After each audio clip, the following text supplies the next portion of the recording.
Shoes by Hans Christian Andersen. There once was a young girl who was pretty but poor. So poor she had to go barefoot in summer. In winter she wore thick wooden shoes which hurt her feet. Her name was Karen. Karen loved to dance but often twirl around her naked feet. When she was 15, she lost her mother. On the day her mother was buried, a neighbor took pity on her and made her a gift. It was a pair of shoes that she had patched together with strips of red cloth.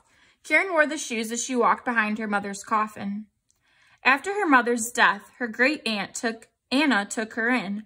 The first thing Aunt Anna did was to get rid of the girl's handmade shoes. They're hideous. In my house, you'll be clothed properly. One day on a shopping trip with her aunt, Karen caught a glimpse of a great ballerina who was to perform in the city.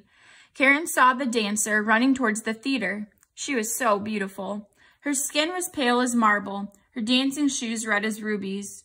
Oh, how I wish to be like her, thought Karen. The dancer vanished through the doorway. You will also need some shoes. Come with me. As they approached the shop window, Karen saw glinting from far away a beautiful pair of red shoes. They must be patent leather. They shine so. Yes, they do. The shopkeeper shuffled towards them. You must try them on. They look as if they have been made just for you. And Karen did, and they fitted her perfectly. As they walked home, Karen wore the shoes. Passersby stared at her newly clothed feet shining in the sunlight, but Karen didn't notice them, for she could think of nothing but the shoes. May I shine your shoes, madam? An old shoe shiner bowed before them. Look what pretty little dancing shoes. Karen snapped out of her thoughts in surprise. They fit so perfectly when you dance. Yes, she could see herself already dancing in the red shoes. As soon as they would be home, she would try it. Then the old man tapped her shoes 3 times. Now Karen could not resist. She began to dance a few steps, and once she had begun, her feet kept on dancing. It was as though the shoes had taken power over her. She twirled around to the corner of the street and twirled over onto the road. And she didn't see the car coming towards her and would certainly have been run over if her aunt hadn't seized her.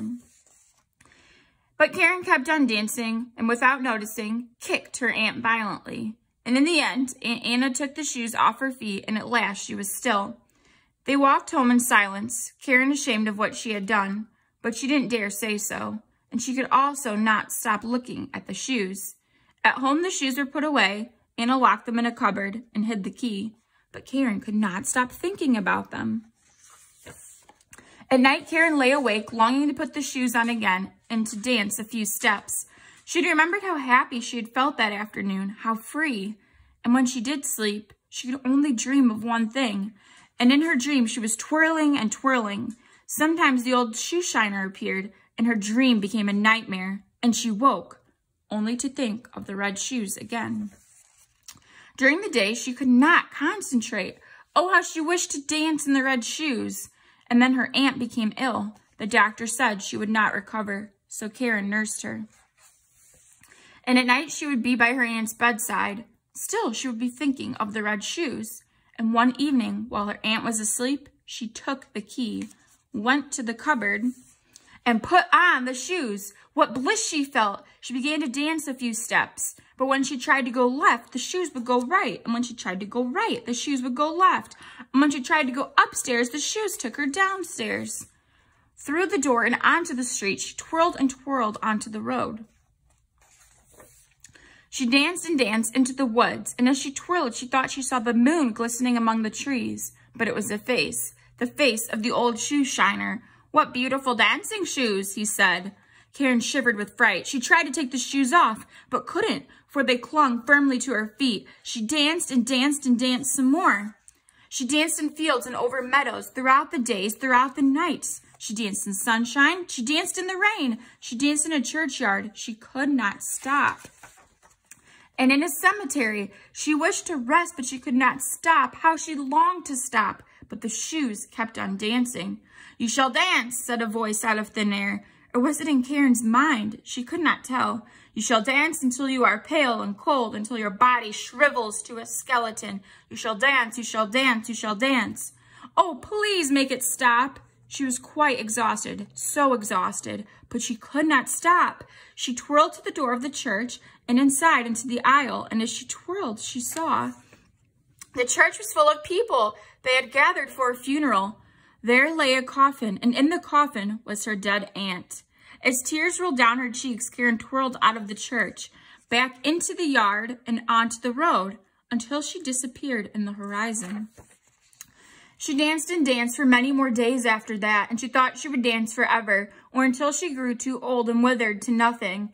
When she came to a little lonely house at the end of the path, Karen knew what the house was, and she knew what she must do. Come out, I cannot come in, for I must dance. Don't you know who I am? I am the executioner. I cut people's heads off with my axe. Do not cut off my head, but please, please, take off the red shoes. And the executioner lifted his axe and cut off her feet. The red shoes twitched on the ground for a moment, and Karen thought they would stop there and then, but the shoes rose up again and began to step to the right and step to the left and twirled around and around some more. They danced and danced as Karen looked on in horror and continued to dance until Karen could see were two red dots vanishing into the distance. Karen recovered, but she had lost both her feet and now had to walk with crutches. She inherited everything from her great aunt, and so now she still lived in her house. And in time, she got prosthetic feet fitted, but she would never dance again. Still, sometimes she thought of the red shoes and how wonderful she felt when dancing in them. And sometimes she thought of her dead mother and of her life before when she was quite poor and had to go barefoot. She could still remember the feeling of her toes as she walked on the grass. And she thought with regret about how she had deserted her great aunt in her darkest hour, all for the sake of a dance. And if you walk along the country roads into the fields and over meadows, someday you might see a pair of red shoes clinging to a pair of feet, twirling, twirling, twirling into the distance.